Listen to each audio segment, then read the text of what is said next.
moving from a project-focused to product-focused model. Start small, prove the value, scale up gradually. Way more realistic than trying to rip and replace everything at once. Like renovating a house while you're still living in it.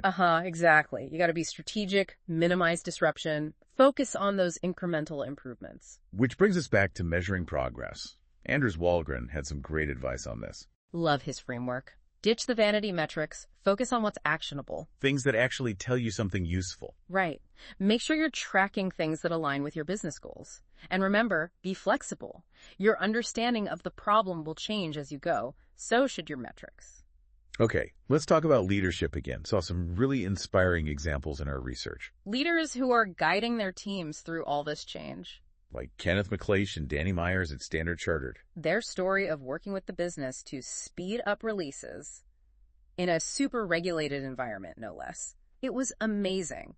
They didn't let the rules stop them, found creative ways to work within them. Exactly. And they use this cool thing, nudge theory, to encourage positive behavior change within their team. Little nudges in the right direction. Sometimes that's all it takes. Right. Small changes applied consistently can have a huge impact. And they weren't afraid to challenge the status quo, push for improvements even when people resisted. Takes guts. But that's what drives real change.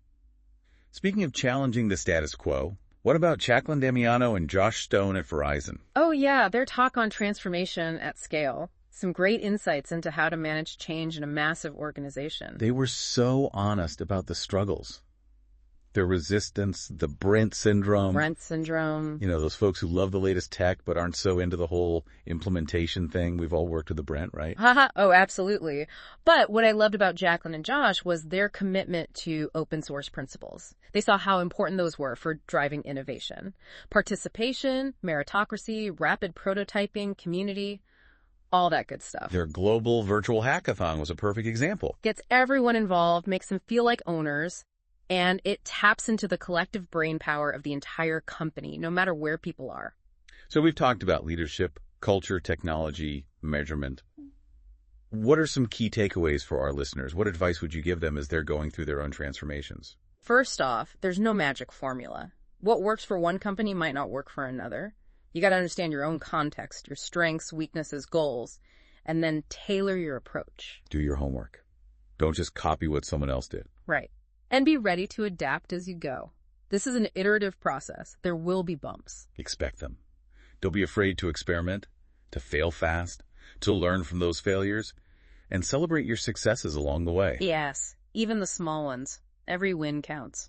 All right, back for the final stretch of our deep dive. We've got more great examples to share. Really shows how different companies are tackling these challenges. Let's jump in with Target. Stan Cundiff and Luke Reddig, they had this really interesting approach to technology governance. Crowdsourcing. Yeah, they called it democratizing architecture. Basically, they built this internal platform, kind of like an open source project where anyone in the company can contribute to tech decisions. Wait, so they're letting everyone weigh in on architecture? Seems kind of risky. You'd think, right, but they've got all these safeguards in place, pull request workflows, automated testing.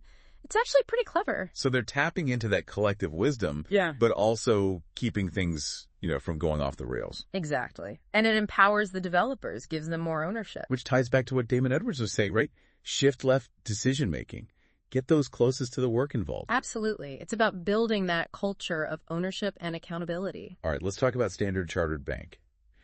Sean Norris talked about their journey toward a next-gen operations model. Big emphasis on self-service. Like developers doing their own thing without needing the ops team. Pretty much. They're building a platform that lets developers deploy and manage their own applications. Wow, that's a lot of trust. It is. And they're doing this in a highly regulated environment, too, which makes it even more impressive. Really shows their commitment to automation and, empowering those developers. Pushing boundaries? For sure. And it highlights how important it is to have a clear vision. Be willing to challenge the old way of doing things. Okay, let's talk about something that probably gives everyone nightmares. Technical debt. Yeah. The monster in the closet. It can really slow you down. No matter how innovative you are, technical debt can just drag you back. Kenneth McLeish and Danny Myers from Standard Chartered, they had some good ideas on this. What was their approach? Marginal gains. Focus on making small improvements over time instead of trying to fix everything at once. Bite-sized chunks. Exactly. It's more sustainable. Keeps the team motivated because you're seeing progress. Those small wins add up. They do. All right, ready to talk about AI and machine learning. Hit me with it. The DoD Science Board report, they were pretty clear. We got to rethink how we do software sustainment. Because AI and machine learning are changing the game. Big time. And we need to be investing in research and development. Can't afford to fall behind. But it's not just about having the tech, right? It's about knowing how to use it. Exactly. That's where Gabrielle Davilar and Jordan Edwards come in. Their talk on DevOps for AI was brilliant. Breaking down those walls between DevOps and AI. Creating a smooth workflow for building, deploying, managing AI models. It's a whole new world. It is. And it's changing fast, which means we all need to keep learning, keep adapting. Individuals and organizations. So much to learn. As we wrap up this deep dive, what's one last piece of advice for our listeners? They're out there tackling their own transformations. What should they keep in mind? Celebrate your wins. It's easy to get caught up in the day-to-day chaos and forget to acknowledge the progress you've made. But those celebrations, big or small, they boost morale. They help keep everyone going. That's such good advice. It's easy to lose sight of how far you've come. Transformation is a marathon, not a sprint. So pace yourself, celebrate those milestones, and keep your eyes on the finish line. Well said. Thanks for joining us for this deep dive into enterprise transformation. Hope you found it helpful and maybe even a little inspiring. And keep the conversation going. Share your experiences, your challenges, your successes. We're all in this together. Head over to our website or social media and let's chat. Until next time, keep diving deep.